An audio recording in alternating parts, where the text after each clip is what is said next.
So I'm going to get started, and we're just, I'm sure people will be trickling in a little bit, but since it's only an hour, which is not a huge amount of time, I think we'd like to get started. So those that are here, first of all, welcome, and thank you all for joining us tonight. My name is Sarah Walco. I am the Director of Education and Community Engagement at the Visual Arts Center of New Jersey. And we're really thrilled to welcome the artists that are in this Zoom room tonight. And we've gotten so much amazing feedback on this exhibition and your work in the exhibition, and we're really looking forward to hearing from you. First, I'd like to say that we gratefully acknowledge the Lenape peoples whose ancestral homelands the Visual Arts Center of New Jersey is situated on, and we honor the diverse and vibrant Native communities who make their home here today. I'd also like to acknowledge some funding for this exhibition and related programs that made it all possible. We did get funding from the National Endowment for the Arts for the exhibition, and we also got funding from the New Jersey Council for the Humanities for all exhibition related programs. So we're very grateful for that support. Just some quick housekeeping. I'm going to introduce the Visual Arts Center of New Jersey's curator, Mary Birmingham. She's going to introduce our guest curator, Maria Hupfield. And then we're going to look at some images of the installation of the show and go through the work. And Maria is going to kind of lead this conversation with all the artists. As of right now, we have Natalie Ball, Anita Fields, Courtney Leonard, and Ryan Feddersen here with us tonight, which is a great group. We potentially have Shannon Gustafson joining us as well, so we will see. Okay, so I am going to hand it over. Oh, sorry, one more thing with housekeeping. We do have the chat open. We will be looking at the chat. We'll be looking at Q&A. I really encourage you to keep the chat open from where you are, because we are also going to be posting artist bios and some links and additional information that we might not want to spend time fully talking through in the Zoom. So really encourage everyone to open the chat to get more information on each of the artists. And you can feel free to put your questions in the Q&A. We probably won't interrupt the flow of the conversation to get to them till the end, but we will get to them at the end. So please feel free to put them in at any time, and we'll be keeping an eye on that. Okay, so unless there's anything I've missed, Mary, I'm going to hand it over to you to introduce the show. Thank you so much, Sarah.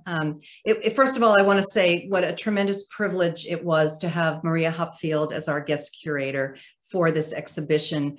Maria brought her expertise, passion, and a deep commitment to the subject of the show and to the community of artists that she assembled. She did an amazing job, and it was really an honor to work with her. But before I introduce her, I would also like to welcome and thank the 5 participating artists who are joining us tonight.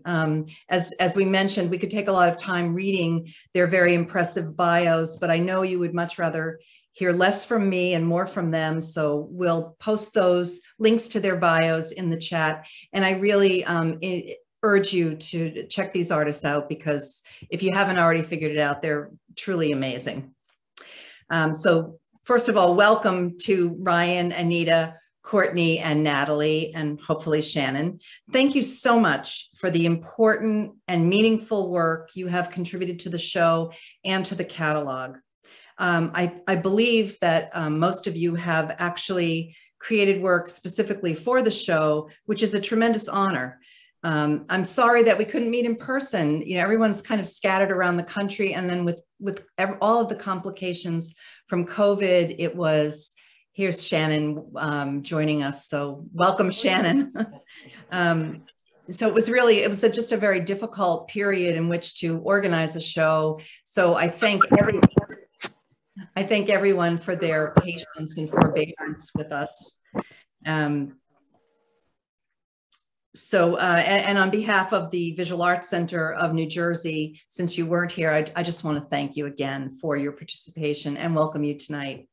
And now I'd like to turn it over to our curator, Maria Hupfield, who will moderate the discussion. She has an extremely impressive and extensive bio, but just briefly, I want to tell you, Maria is Anishinaabe and belongs to Wasauksing First Nation, Ontario.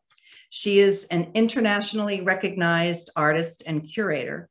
Just to mention a few highlights, Maria is an inaugural Borderlands Fellow for her project Breaking Protocol at the Vera List Center for Art and Politics at the New School in New York and the Center for the Imagination in the Borderlands in Arizona at Arizona State University, 2020 to 2022.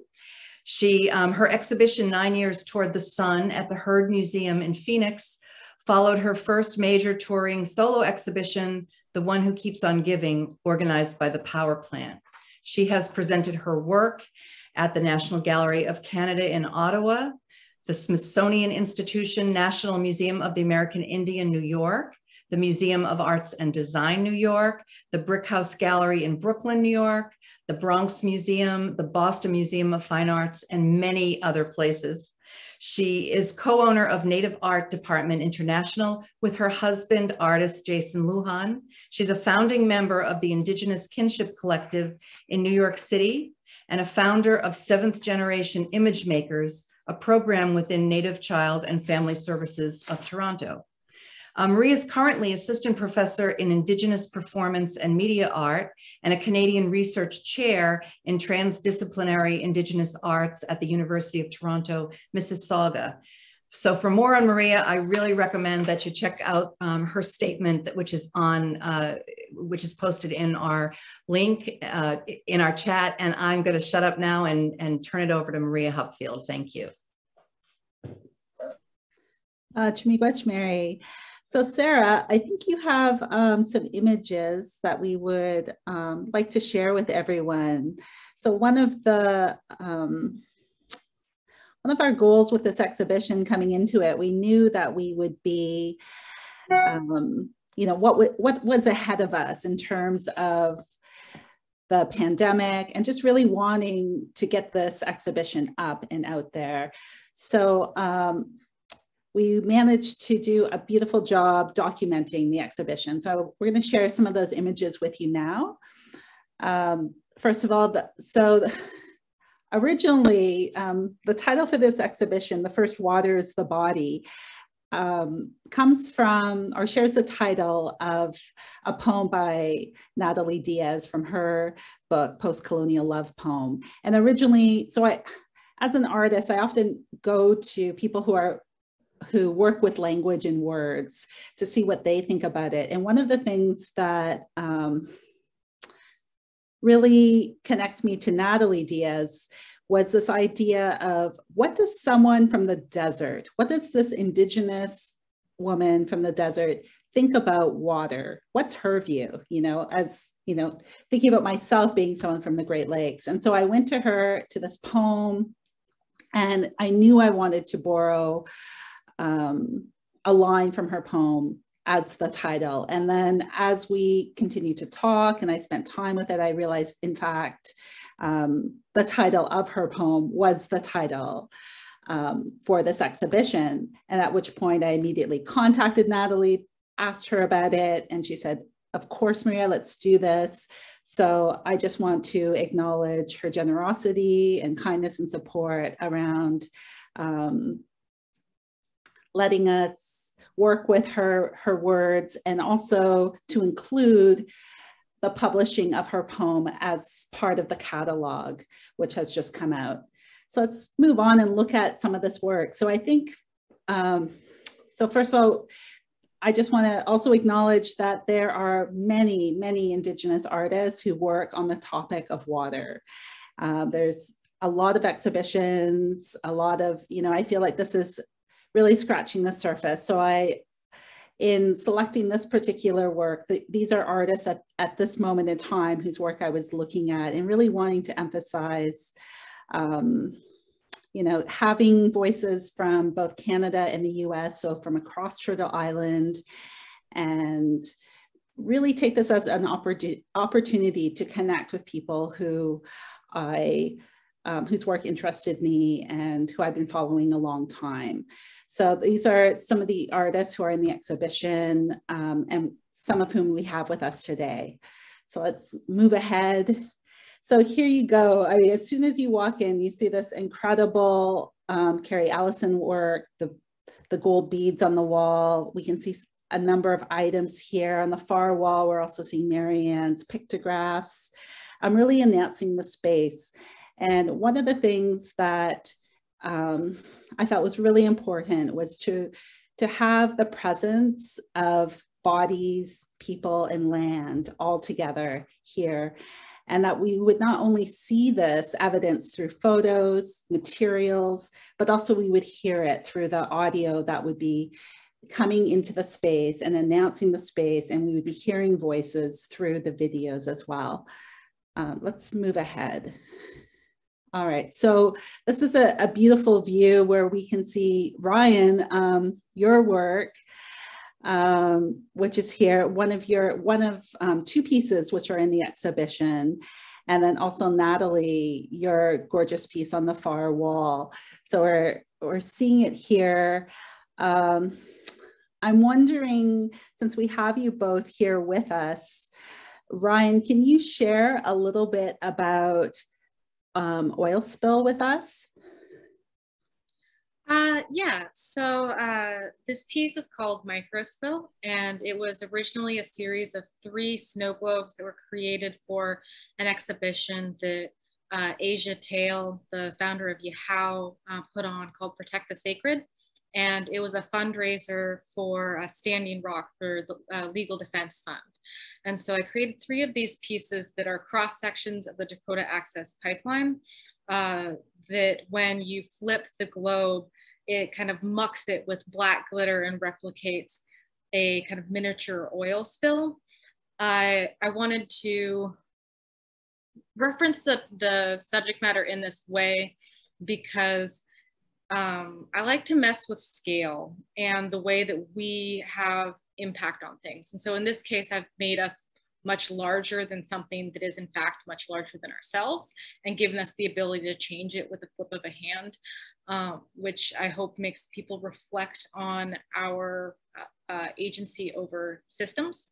I'm also really interested in using action to create content and pieces. So this piece in particular really reflects that process. Thank you for that. It's so gorgeous. I remember when we talked about the work for this exhibition, one of the things that really struck Mary and I around this particular piece was how, well, first of all, we had seen the images of it, but I remember the opening, the revealing of all of this work as it came into the gallery. It was like wonderful surprise after wonderful surprise of seeing this gorgeous glass orb with, you know, this incredible universe inside, and just that beautiful embodied tension with it is just really something to see. And in the catalog, I feel like this was a really good opportunity to talk about the impact and the connection with water, and particularly the extraction of resources. So in the catalog, what we did was we have Natalie Diaz's poem throughout the whole book, and then intersected with images from the exhibition along with supplemental text. And then the text can kind of speak to different, sometimes it's quotes from the artist, other times it's writing. And then in this case, really taking that opportunity to talk about the extraction and the impact of the pipelines, because it's present in many of the pieces in the show. I think there's another picture of Natalie Ball's work, but right, so we can see it. So, but while we have it here, maybe Natalie, you can share a little bit about this piece, because I remember so much was happening at the moment when you were working on this piece for the show, and maybe you can share a little bit about it. Wow, thank you. I'm just happy to be here for one, and to be able to see everybody today, because I'm a bit lonely on the homelands, not being able to do anything or go anywhere because of this COVID. But yeah, was it summer last year? I don't know how to talk about this work yet. So thank you for giving me the opportunity to start talking about the work. So what's happening in my studio is I'm merging my studio practice with like direct action at home. So how do you talk about water? How do I talk about water? How do I talk about water in my territory, on my territory? So right now, my tribe is fighting one of the biggest water wars in US history. Right now, we're in severe drought in the Klamath Basin, Modoc and Klamath, and my tribe is the Klamath tribe. So then how do I talk about that? We're fighting extinction at the same time. It's just like so much immediacy on my territory, and it's really political. It's tense right now. It's super violent. But how do I bring that into my studio practice with my materials, with assemblage, with gesture, but with humor? Like I'm not gonna ever let go of humor in my practice, even when I'm talking about these things that are really serious and mean life or death, really. So this is my piece. The one before it was Land Back Fuckers. And it was a piece from the bootleg fire that was happening in my territory that happened during the summer. It was like that crazy fire.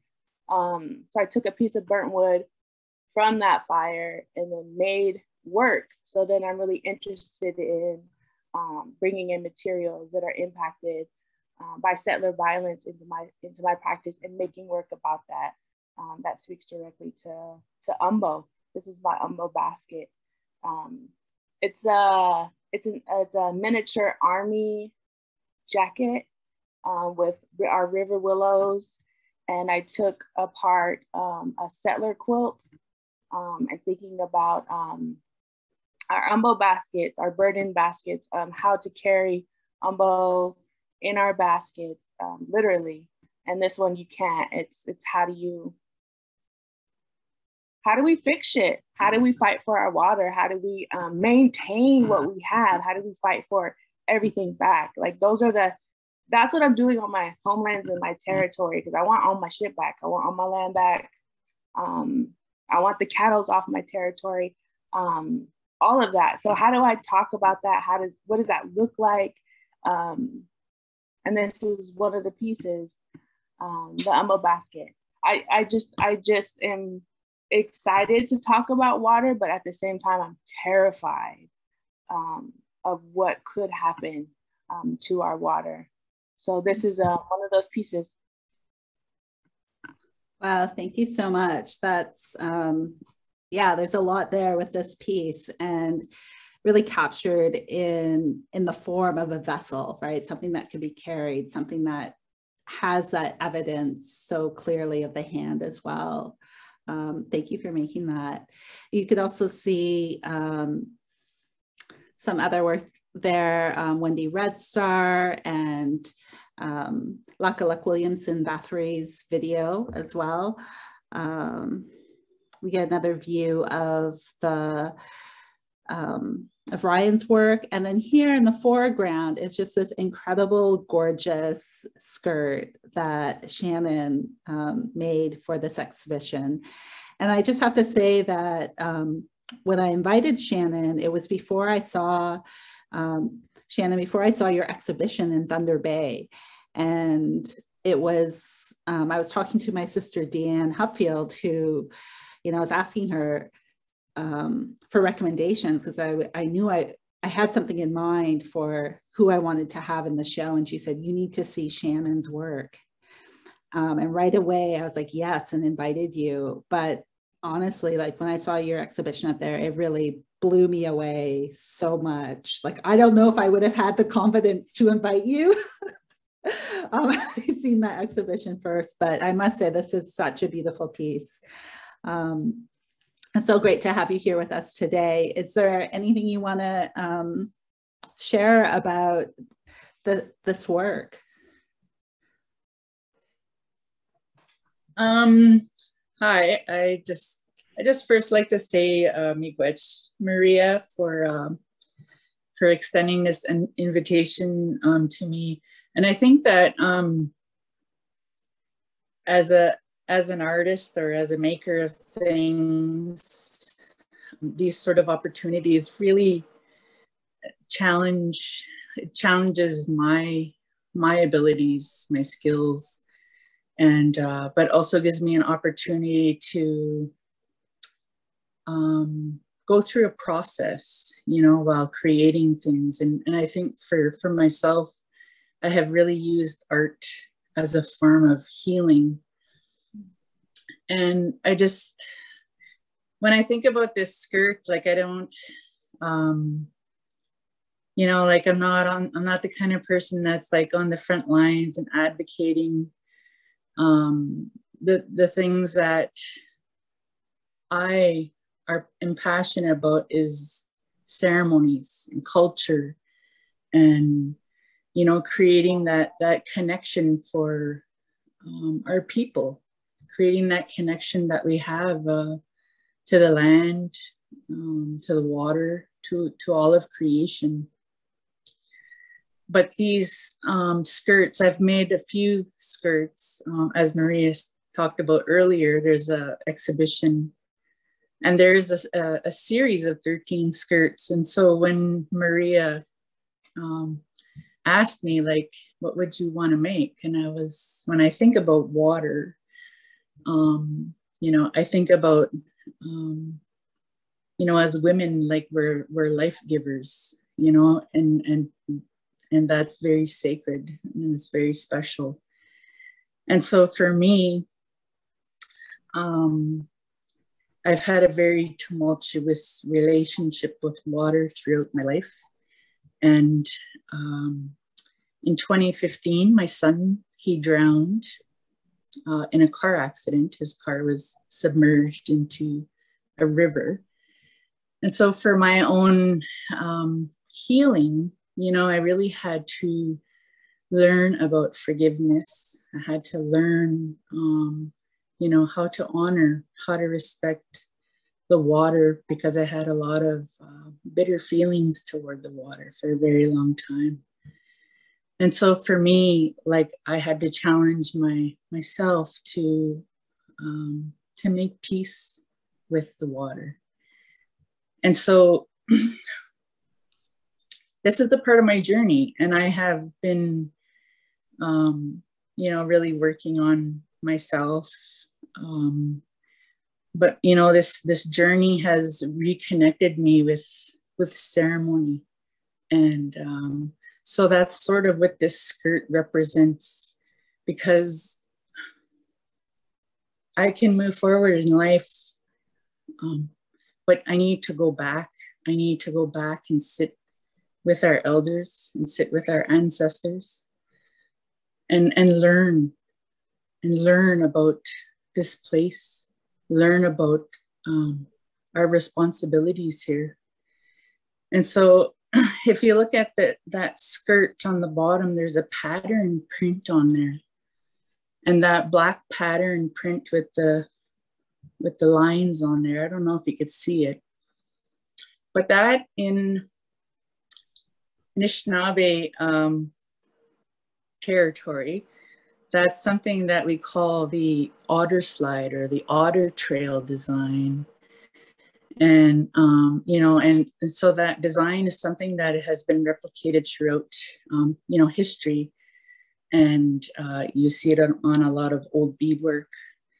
But it signifies the importance of that otter, and how in our ceremonies, in our creation stories, it was the otter who swam and successfully brought up these shells, these migas shells. So there's migas shells all the way around. And migas shells are very sacred to us, and we use them within our ceremony. And sometimes the act of using these shells, they require you to breathe into them. And it's as if it's to give it life and to pass on that life. And so when I was making this skirt, you know, like it's all of these shells, and how, you know, we breathe that up into the air and to create this growth, you know, and all of this, you know, our ceremonies and things like that, it all came from water. And, you know, and I think about skirts, they're a celebration of Indigenous womanhood. You know, that's the way I see them. And, you know, we're able to tell stories through them. So, but yeah, I think that's about all I have to share. Wow, Nishan, thank you so much. Thank you for sharing those good words. Yeah, it's a very, really fills the gallery with a presence, and really means a lot to have that work in the show. Thank you. Thank you. So, yeah, water, there's so much, there's so much. Courtney, I think we have other images of this, but I just want to, well, yeah, we can move ahead to them.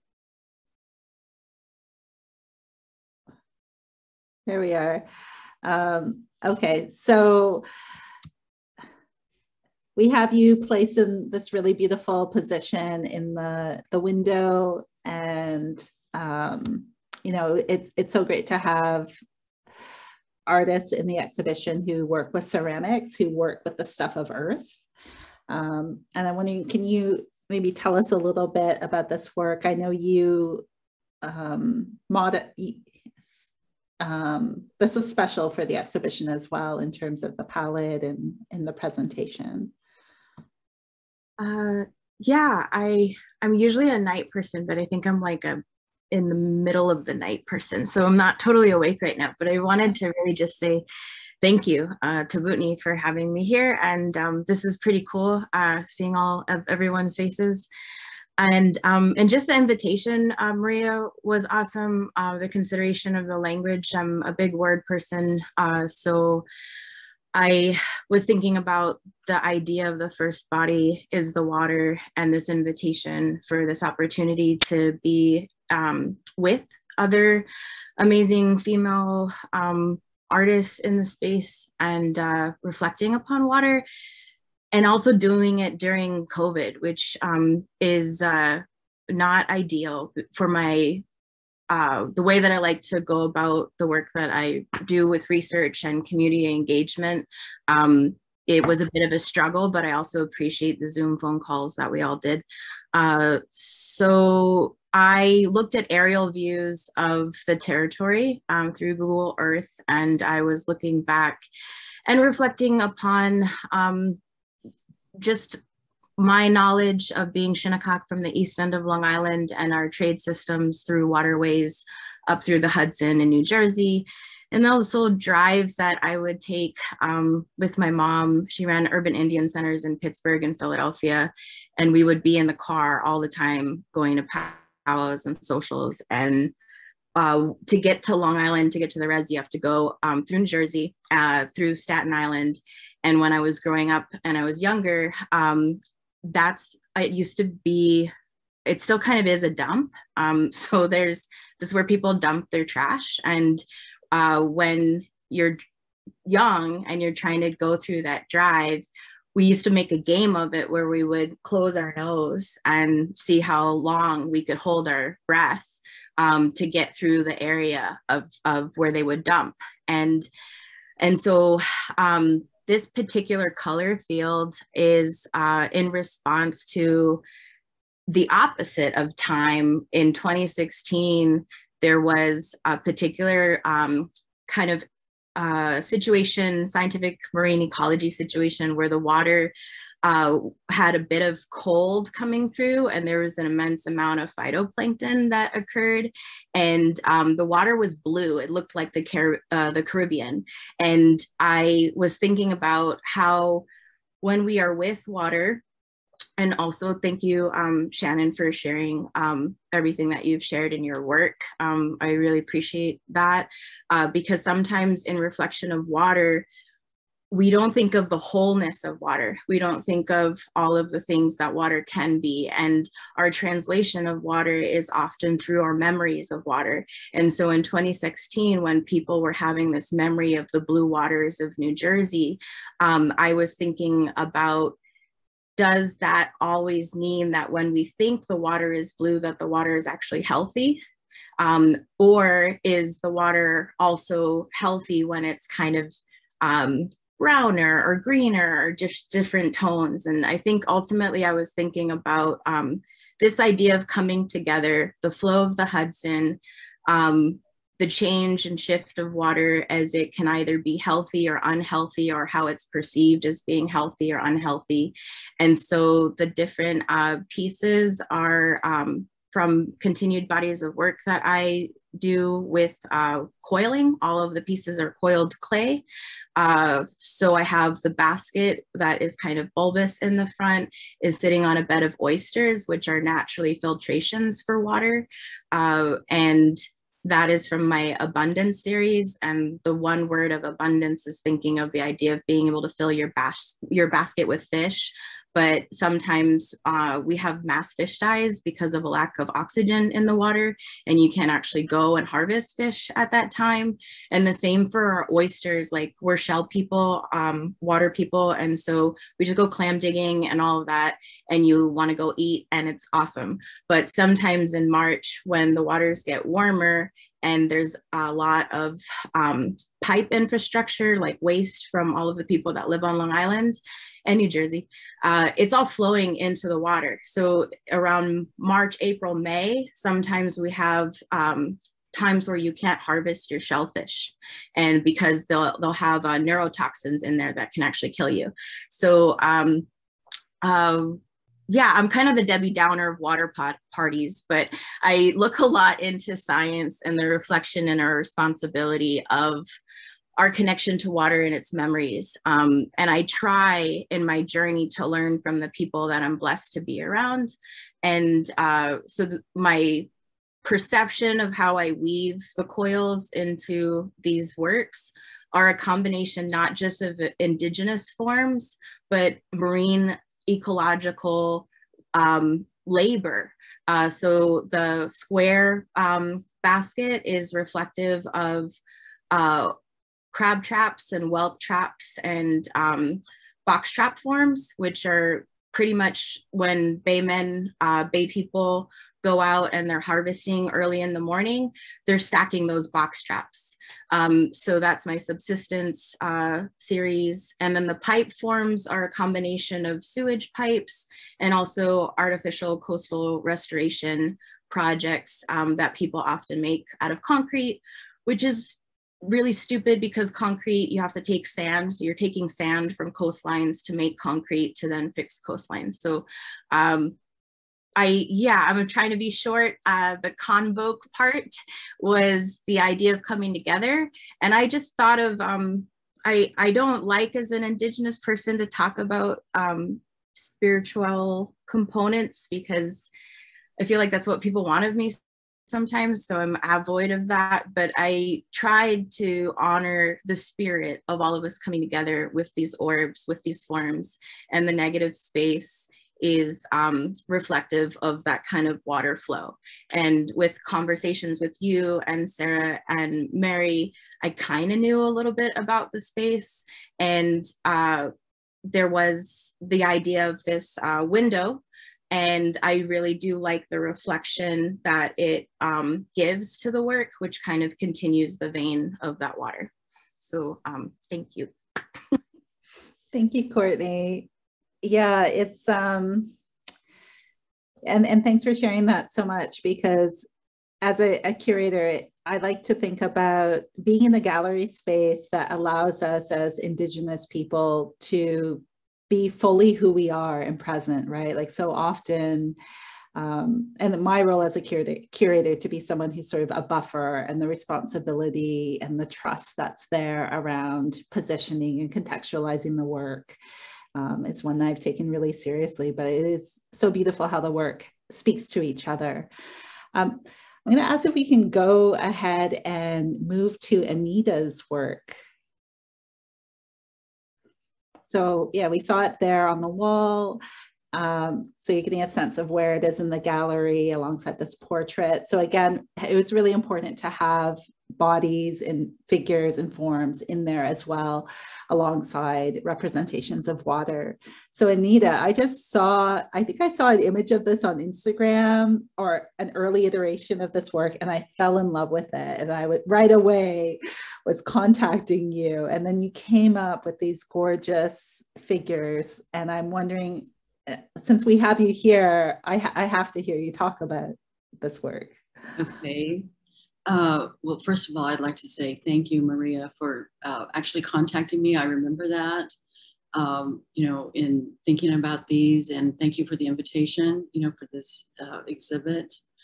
And I'm grateful to be in conversation with all of the women artists here tonight. It's very fulfilling to me when we were able to do these kinds of things, because like everybody else, you know, there's been lots of isolation and lots of not being able to meet in person, and, you know, and it takes its toll. And so I'm grateful for any kind of interactions that we can have as artists. And I want to say that the show just is really magnificent. It looks really, I can't wait to see the catalog. So my thought, you know, with these was, as a couple of people have said, and Maria, you know, how you noted in the beginning, many times before I begin a body of work, I go to poetry, I go to the word, and I might do that for a couple of days and just let those words resonate with me, you know, inside of me, move around, think about it, because words are so beautiful. And a poet has the ability, you know, to string them together in such a unique and beautiful way to make you think about things in the way that you don't normally think about things.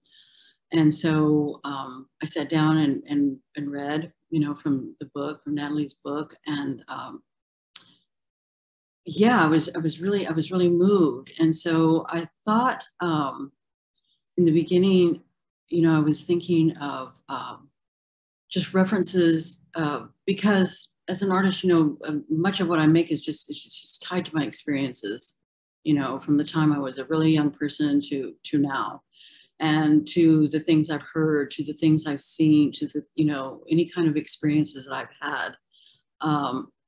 And one of those was this connection to water. And, you know, where I'm from in the Osage community, we have lots of feasts. We celebrate all aspects of life through food, you know, from the beginning to the end. We share in joyous, sad, you know, all kinds of celebrations through this sharing of food. And when I was young, and you still see this today, but as not as much as, you know, when I was younger, there would be a very small cup of water, you know, next to your plate. And they would remind us, the person who was, you know, telling you why we were gathered, and the person who was going to pray over the food would remind us that, you know, so the instruction is to drink this water before you begin your meal, with the remembrance of we cannot make water, which I always thought was so beautiful, you know, because I think, you know, we just take so much for granted, you know, in the way that we live today in this contemporary world. And I often wonder how many people do stop and, you know, try to take into account these kinds of things that we do not have the ability or the power, you know, to control. And so I was thinking about Standing Rock. I was thinking about, you know, protesters. I was thinking about people standing up for on behalf of water, and not only for water, but on behalf of all of us, you know, who don't have the ability to be somewhere, you know, during a certain period of time, you know, even when you know that this is one of the most important periods, you know, in our lifetimes, are these people gathering, you know, in instances like Standing Rock. And so, and during that whole time, you know, I had a lot of family members who were there, some of them for more extended times than others. But I was always thinking about, you know, what was happening inside of the camps, and thinking about all the activity, and thinking about everything, you know, all the movements that were happening within that, and understood, you know, very clearly that this is a very powerful moment, this is a very powerful time for the people who are there and for the people who could not be there too, because those people who are there are actually carrying us with them. So this was the beginning point for this. You know, in addition to that, you know what I make includes the earth, it includes water, and it's you know, it includes heat. And so I often say that, you know, in working with clay, that in many of the instances of the, you know, studios, you know, they're just the studios that I, you know, have the privilege to work in, they have everything that you need, you know, the slab rollers, you know, like 6 or 7 kilns, a gas kiln, salt kiln, you know, they've just got all this material, you know, for able to make this expression in clay. And then I often tell people, but really all you need is, you know, you need the clay and you need water and you need fire, you know, to people have been making things out of clay for as long as we've been here on this, you know, existence, how long we've been here.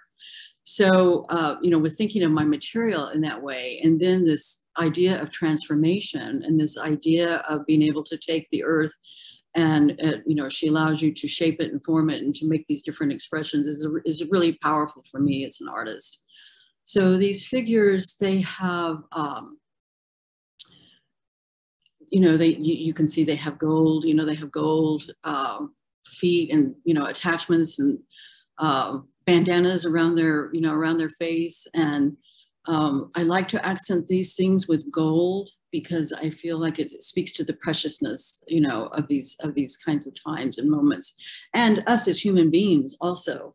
I use a lot of textile. I also do a lot of textiles in my work. And so I have additions of textiles here and the bands that go around their waist. You know, and I just kind of pull that information from lots of places. I save lots of scraps, I save newspapers, I save all kinds of things and just pull those kinds of things out, you know, and when I feel like if it fits, you know, what I'm trying to do at the time, then that's when I use it. The attachments that some of them are holding are from tints from Standing Rock. So my son Yadi Hubfield is a painter, and he was at Standing Rock for quite some time. And when he left, and also afterwards, he was part of a crew that was like taking tents down after that big blizzard. And he said, you know, that sounds like an easy task, but he said it was not.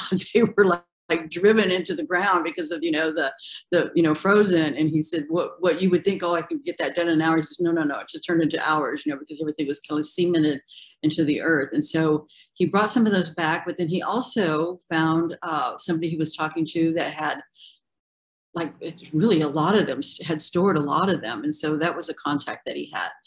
And so I had these little bitty scraps because I had helped him sew. He did a series called Tent Series, and where he just cut those up, and, you know, he reconfigured them into these different shapes and things that, you know, were hanging. Some of them, I mean, they were just installation type work. So I had these very tiny little scraps, and I thought, I think I'm going to try to work with those because they're representative. You know, these people will actually be holding these remnants of the inhabitants who were there. And, you know, but I also thought of them as being able to take hold of these materials that actually protected people, that sheltered them, you know, that allowed them to be there. You know, this thin material between you and the elements of nature is what took care of people there in many instances. And so that was, you know, part of my thought, you know, when I was trying to think of things that, you know, I wanted them to be included in this. So gorgeous. And when we open them up, they are quite substantial. You know, you hold them, it's like not something with the one hand, right? Like they really are a figure. All right, so let's maybe run through these images just so we can get a sense. So there's Jean-Quick Lucy Smith and Neil Ambrose Smith, her son. So they partnered on this work.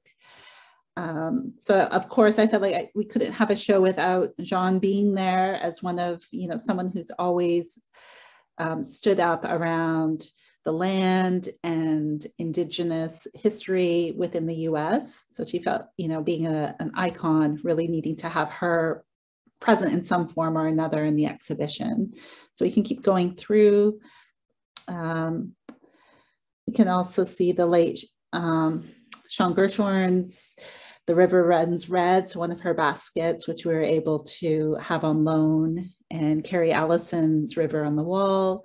And we can keep going. Let's see the next image, a detail of that beadwork. Oh, and then Ryan, another one of Ryan's work. I think they have another image of that. There we are. So these beautiful coyote vessels, which are in the window, and during the daylight, you can really see the light coming through them. Ryan, if you had something you wanted to share about this particular series. Sure. So these pieces were created at a residency at the Museum of Glass, where artists get to partner with the Hot Shop team and design work that they're wonderfully skilled, and it's quite a glassmaking is a incredibly demanding process. So I'm really impressed with the team that I got to work with. And for me, I do a lot of project-based work that's very specific to kind of individualized pieces.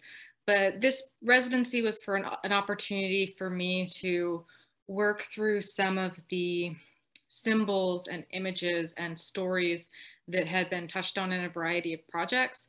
And so I kind of dived into these vignettes centered around coyote and coyote's bones mostly. Coyote was gifted immortality when he was charged with making the world a fit place for us to live when humans got here. And the way that it worked is that if any kind of scrap of fur, bone, or whisker remained, that he could be brought back by his cousin the fox, or by any other person with shumesh, or the power to, like a special gifted power to be able to create. And this idea of coyote can essentially go into this type of hibernation and be brought back through creative force is something that I found a very powerful image. And so these pieces look at that symbolism a lot. If we go back one slide, so we're looking at the multiple pieces. So some of these pieces are depicting coyote being resurrected and like pulling from these bones and leaping up. They're all the forms are based on burden baskets, and there's some of them are they're kind of somber in appearance, but there's definitely like marks of humor in them as well. The one with the green coyote in the front, he's jumping through symbols that spell like, oh shit. Coyote gets into a lot of trouble, so I thought of his kind of ghost form leaping through oh shit made from symbols was appropriate. And then there's another piece on the far end that's a little bit of an outlier, but it's I feel also very kind of appropriate for the content of the piece, like looking at where we are in the world. And it's called Two Birds Both Dead, and it's referring to the canary in the coal mine. And so on one side you see the canary still yellow, and on the other side you just see this pile of bones. And thinking about the way that we as humans and animals are all kind of in the same place of being the warning system in the coal mine. The experiment is on all of us, and that we can see the bird long dead and then the bird fresh dead, but we haven't changed. So that's some more about these pieces. Thanks for that. I mean, it was important to include work that pointed to other worldviews and other creation stories and beings, and in thinking about water as something that not only has the power to give life, but also the power to take life in those acts of creation.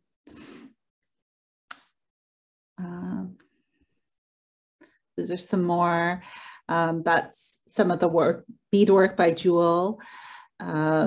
which she calls them water lines. And you can see some of her jewelry on the cover of Natalie's book as well. So again, wanting to really make a connection to not only, to also the way that water can be embodied and worn, and really pointing to that oral tradition and the history of art making and practices and materiality that is sort of broader. I think, do we have another image, or is that the end of our slideshow? Oh, and the Marianne Nicholson's gorgeous cliff paintings. Let's see, what else? I think are we near the end of the presentation?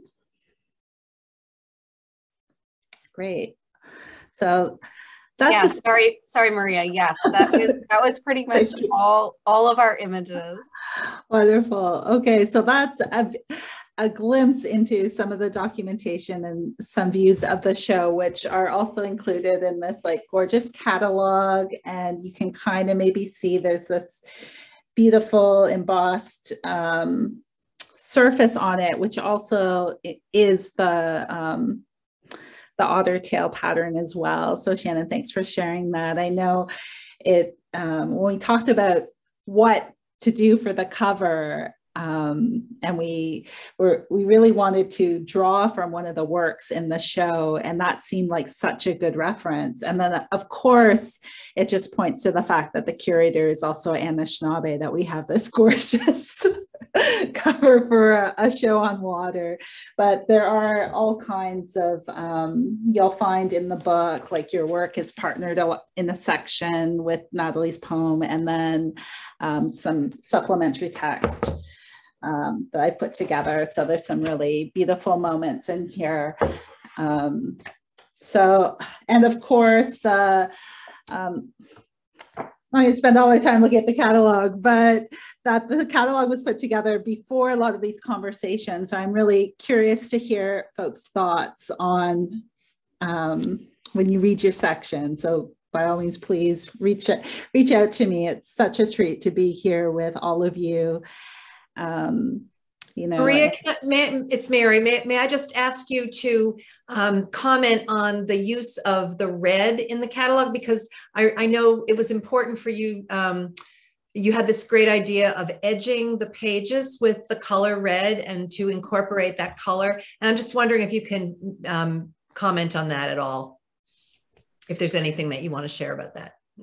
Yeah, I mean, for me, it feels like a logical and obvious choice that if we're connecting water with the body and we're thinking about the water in our bodies, that it would also point to something that is that is about life and vitality, and the color red, what could be more perfect? You know, I think that the obvious choice, of course, would be that it would be blue.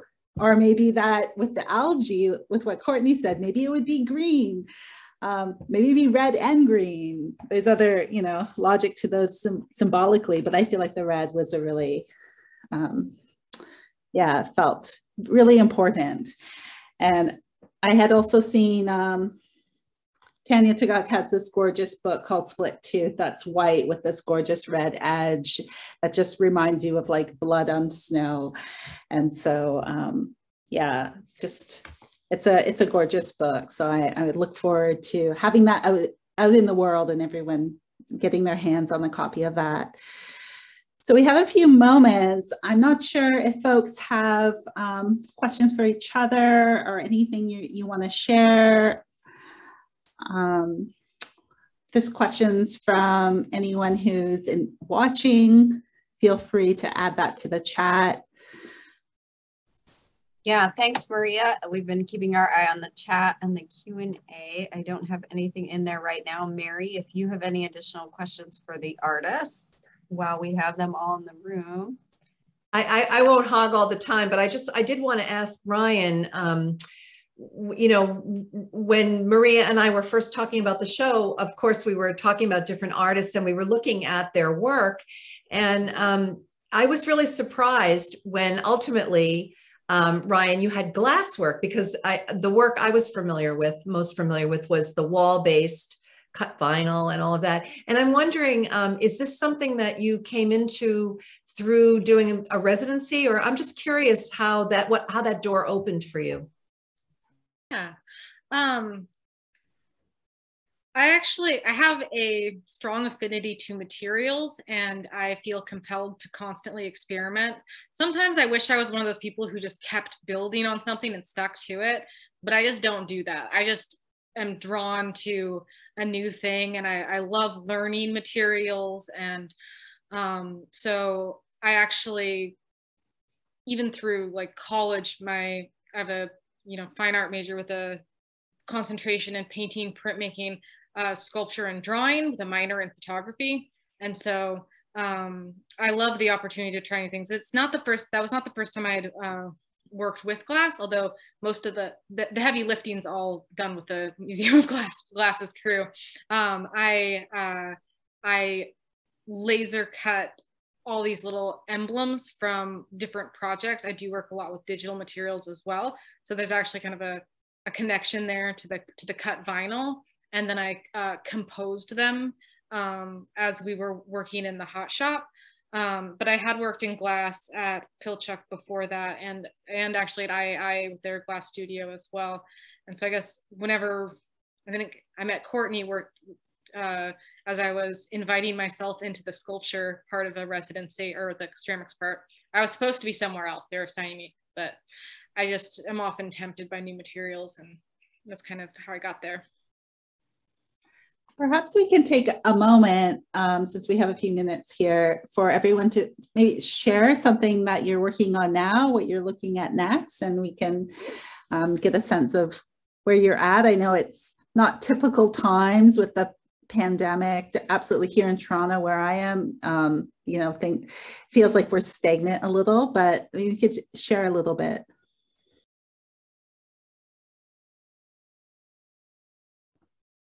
Maybe I can ask Anita first. I'm sitting here trying to think. Or you can pass it and we can come back to you. That's fine.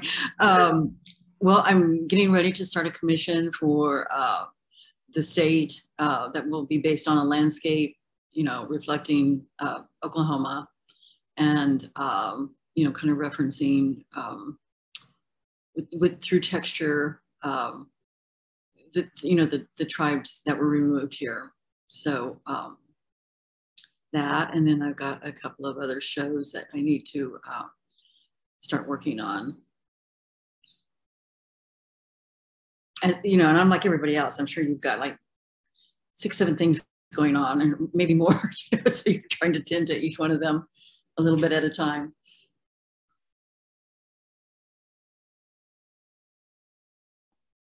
How about Shannon?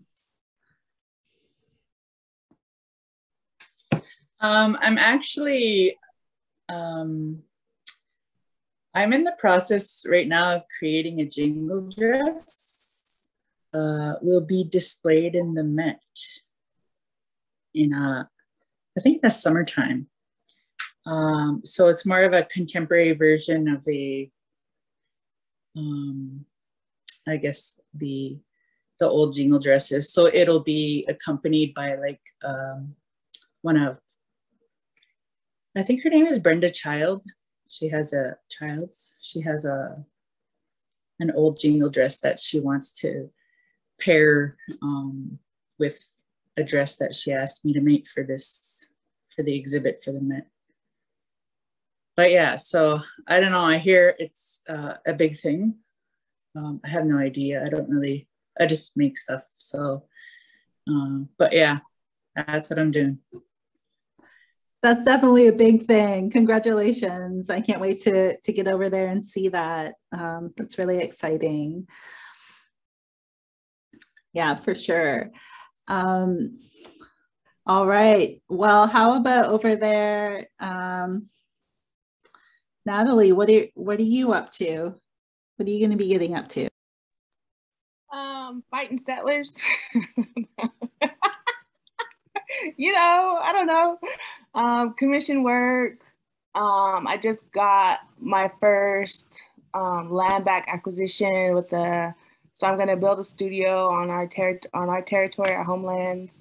on the river, homeschooling my kids, getting ready for the Klamath Land Back tours for spring, summer, tour development. I'll be tour shadowing if they open up the borders in New Zealand and then Hawaii, just to get these tours really tight and get them really going. So, and just making a lot of work, just making and responding and figuring out how to protect our water. Thanks for that work. Thanks for holding us up. Ryan. I just finished a handful of large public artworks, and so I'm actually about to move into doing some more studio work. I'm going to do a printmaking residency in Santa Fe coming up, and since I've been working so much with public works, I'm really excited to work on with my hands at a small scale. So I'm really looking forward to that. That sounds amazing. Well, Courtney, I wanted to save you for last because the the venue really is closest to you in terms of territory. So I feel like it's only fitting that you're gonna wrap up for us. What are you up to over there? Yeah, so I live actually right now I'm in Minnesota, and I'm relatively new to Minnesota. Been here about a year and a half, and I think in all honesty, I'm learning about this place.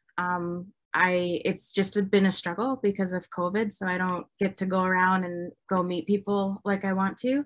But I'm okay in embracing baby steps. So I got a kayak over the summer with my family, and we went out to some of the lakes and the rivers, and we went kayaking.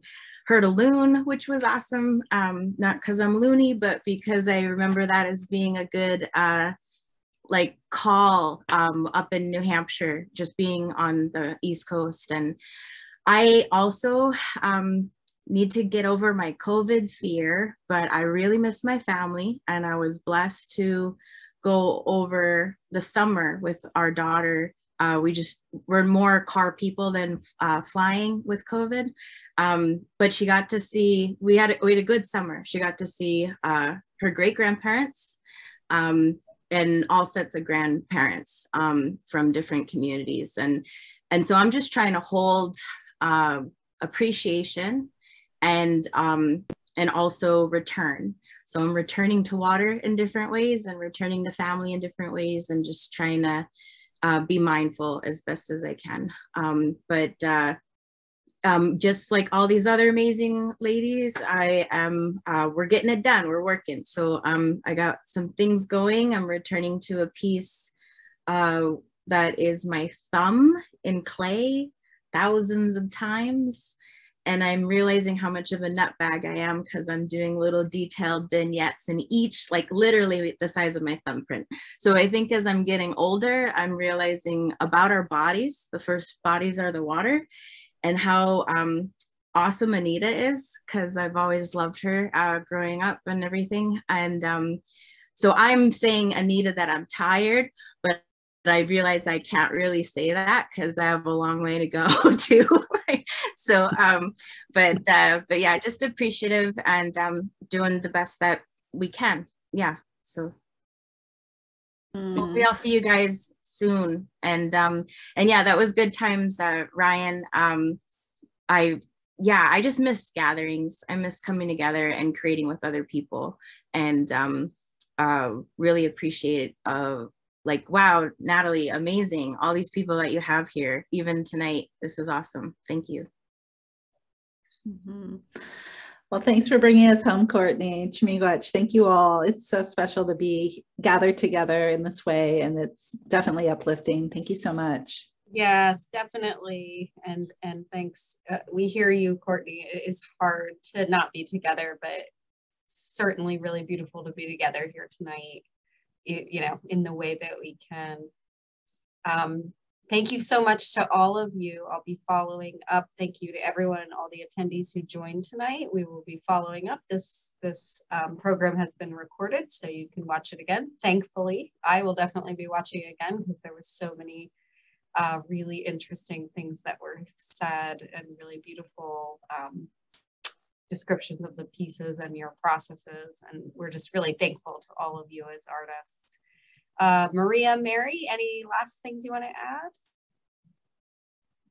Just thank you to everyone. Thank you so much. We are totally moved by everything that you've said and the work that you've shared with us. So, and we'll continue to be grateful because we'll have a beautiful catalog to remind us. So thank you to everyone. Thank you, Maria. Yep. And also that was a great just kind of final wrap up to Maria, just knowing everyone's next projects and programs and exhibitions. We can certainly pass that information on to our audience as well. We want to continue to support your work after this exhibition. Thanks, everyone. Too much. Have a great night.